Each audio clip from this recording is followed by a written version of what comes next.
यह स्टोरी शुरू होती है जब मैं घर से गुस्से में बड़बड़ाते हुए निकल आया था और बस स्टैंड की तरफ आगे बढ़ने लगा। मैं मन ही मन बड़बड़ा रहा था, पता नहीं कितने पैसे छुपा के रखे हैं, लेकिन मेरे लिए एक बाइक नहीं ले सकते। अब मैं यहाँ से चला जाऊँगा और तब तक वापस नहीं आऊँगा जब तक मैं खुद के पैसों से एक बाइक नहीं खरीद लेता। इतना सोच ही रहा था तभी मेरे पैर में मुझे कुछ चुभने का एहसास हुआ। नीचे देखा तो समझ आया कि जल्दबाजी में पापा के जूते पहन आया हूँ। उन जूतों में कील उभरी हुई थी जो मेरे पैर में बार बार घाव किए जा रही थी, लेकिन उस समय गुस्सा अधिक था तो मैं बड़बड़ाते हुए आगे बढ़ गया। एकाएक मुझे याद आया कि मैं पापा का पर्स भी साथ ले आया हूँ।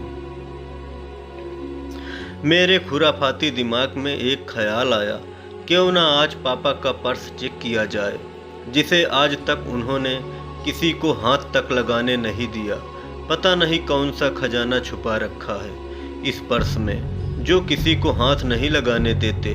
जब मैं पापा का वह पुराना पर्स खोल कर देखा तो उसमें पैसा तो नहीं मिले, लेकिन पैसों की जगह एक डायरी मिली। तब मैंने सोचा, ओह, यह तो खजाना छुपा रखा है। मैं समझ रहा था कि यहाँ पापा ने लिखा होगा कि किस से कितने पैसे लेने हैं और किसको कितने पैसे दिए हैं, लेकिन मैं गलत था। जब मैंने उस छोटी सी डायरी को पहला पेज खोल कर देखा तो वहाँ पर जो लिखा था वह थोड़ा सीरियस कर देने वाला था।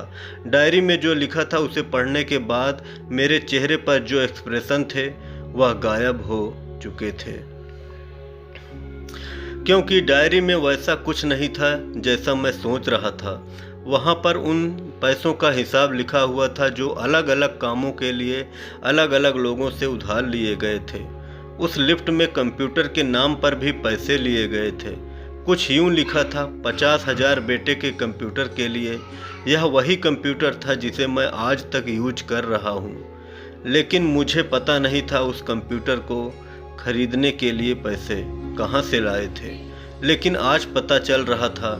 मुझे आज भी याद है जब मैंने पहली बार कैमरे के लिए जिद की थी, जो मेरे पापा ने मुझे 2 हफ्ते बाद मेरे बर्थडे पर लाकर दिया था, जिसे देखकर मैं बहुत खुश हुआ था। और मुझे खुश देखकर मुझसे कहीं ज़्यादा अगर कोई खुश था तो वह मेरे पापा। अब मेरे चेहरे से गुस्सा एकदम गायब हो चुका था।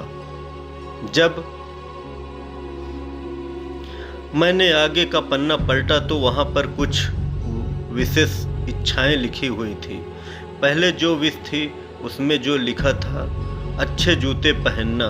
यह बात मेरी कुछ समझ नहीं आई। तभी मेरा पांव अचानक सड़क पर भरे हुए पानी पर जा पड़ा और तभी मेरे पांव में कुछ गीलापन होने का एहसास हुआ। जब मैंने जूता उतार कर देखा तो उसका तला टूटा हुआ था। यह देखकर मुझे डायरी में लिखी हुई बात याद आ गई। तभी मुझे माँ पापा की कही बातें याद आ रही थी कि कैसे माँ जब कहा करती थी पापा से, अब तो जूते पुराने हो गए हैं, नए ले लीजिए, तो पापा अक्सर यह कहकर टाल दिया करते थे, जूते अभी और चलेंगे, अभी कुछ दिन पहले तो लिए थे। मुझे उसका तला टूटा हुआ था। यह देखकर मुझे डायरी में लिखी हुई बात याद आ गई। तभी मुझे माँ पापा की कही बातें भी याद आ रही थी कि कैसे माँ जब कहा करती थी पापा से, अब तो जूते पुराने हो गए हैं, नए ले लीजिए, तो पापा अक्सर यह कहकर टाल दिया करते थे, जूते अभी और चलेंगे, अभी कुछ ही दिन पहले तो लिए थे। मुझे आज समझ आ रहा था कि कितने दिन और चलेंगे। साथ ही साथ यह भी समझ आ रहा था कि पापा पर्स को क्यों छुपा कर रखते थे। तभी उस डायरी को पढ़ते हुए बस स्टैंड पर पड़ी बेंच पर आकर बैठ गया। अब उस डायरी का आखिरी पन्ना बचा हुआ था।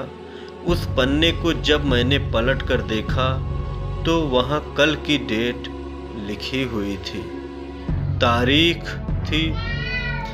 तारीख हो चुकी थी। मैंने जूतों को रास्ते में ही निकाल कर फेंक दिया और भागते लड़खड़ाते हुए घर जा पहुंचा।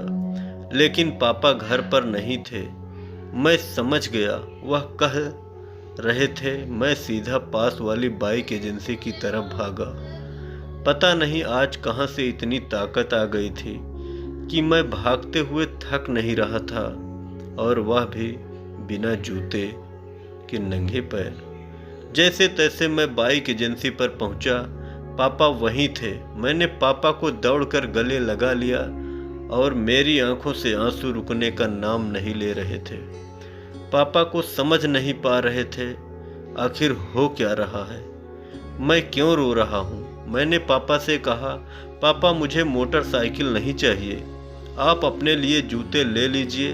अब आज से मैं जो भी करूँगा अपनी मेहनत से अपने बलबूते पर पढ़कर करूँगा।